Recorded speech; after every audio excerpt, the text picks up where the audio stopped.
It is time to start my main save of FM23, and this one is very close to my heart. I'm a lifelong fan, I'm a season ticket holder, and now is my chance to be the manager. So come with me as I say, welcome to Pompey.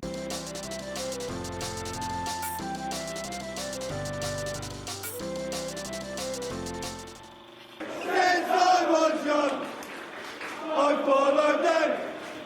Portsmouth FC, the team for me. Hello everyone and welcome to my main Let's Play series of FM23 Hometown Glory, where I take charge of my beloved Portsmouth in a bid to bring the glory back to the gates of Fratton Park. Now in today's episode I'm just going to show you around the club a little bit. We'll see what's expected of me from the board and the supporters. We'll take a look at the squad and then I will show you what tactics I'm going to use this season. So if this sounds like a series you could really get stuck into, then please guys give today's first episode a big thumbs up, subscribe to the channel and hit that little notification bell so you never miss an episode. But now it's time to fire up FM23 so I can go and take charge of the mighty Blues. Here we go guys, I have dotted the I's and crossed the T's to sign a 1-year deal here at Fratton Park worth £5,500 a week to replace Danny Cowley in an appointment that is raising eyebrows due to my lack of experience. But I am hoping, being a local lad and a Pompey fan, that the supporters will welcome me with open arms. Formed in 1898, we are a club with a very rich history with a total of 16 competition wins. We were champions of England in 1949 and again in 1950. We won the FA Cup in 1939 and in 2008, and we finished runners-up in the FA Cup a further 3 times. We won the Championship in 2003, and we won the third tier of English football 3 times in 1924, 1962 and 1983. But it hasn't all been like the highs of the Premier League. After that we fell into some dark times, financial trouble, and slipped all the way down to League 2. And we were on the brink of going extinct until the fans bought out the club. Fast forward a few years, our current owners, the Eisners, have took control and we are finally heading back in the right direction, and it is now up to me to carry on that journey. A bit of a closer look at Pompey now, and we play our home games at the 19,000 capacity Fratton Park, which has undergone a major revamp over the summer and is looking absolutely fantastic, with work still ongoing now. We hold adequate corporate facilities. We have great training facilities at the Rocco Health Centre and we have average youth facilities.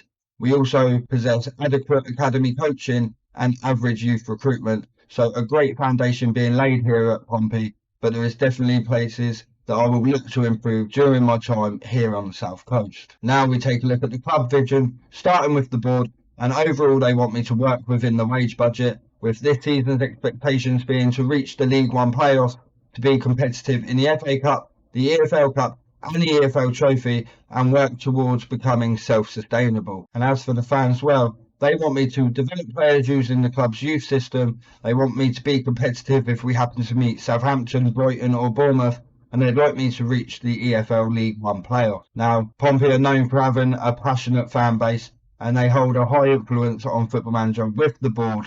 So these guys, I really want to impress and get them on my side. On to the club finances now, and we have just over 5 million in the overall balance. But after heavy investment in the summer, we only have a transfer budget of £50,000. We get a wage budget of £93,000 a week, but we are already spending £88,000 a week on wages. So that gives us around £5,000 a week to play with.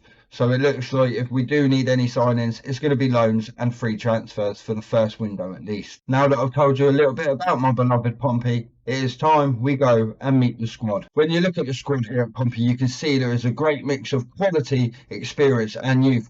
We have the likes of Michael Morrison, Joe Rafferty, Marlon Pack and Joe Morrell, all of whom have played Championship football. We have some good League One players in Sean Raggett, Clark Robertson, Louis Thompson, Connor Ogilvie, Tom Lowry, Ronan Curtis and Colby Bishop. And we have some brilliant youth prospects like England under-21 keeper Josh Griffiths in on loan from West Brom. We have Zach Swanson, who we signed from Arsenal under-23s, Jay Mingy, Jaden Reed and Spurs star boy Dane Scarlett. But as you can see, we do have some injuries to key players from the start, so I will be looking to add some depth during the first transfer window. But luckily for me, a lot of these players do fit the 3 systems that I'm about to show you which are the tactics we'll be using this season. Now, the first tactic we're going to see today is our main system for the season ahead.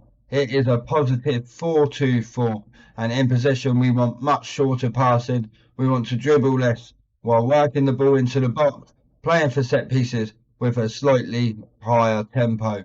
In transition, I want them to roll it out to the centre back, counter and counter press, and out of position, I want a high press more often. I want us to stay on our feet, step up more, and trap inside. Now, the roles have been picked to suit the players at the club.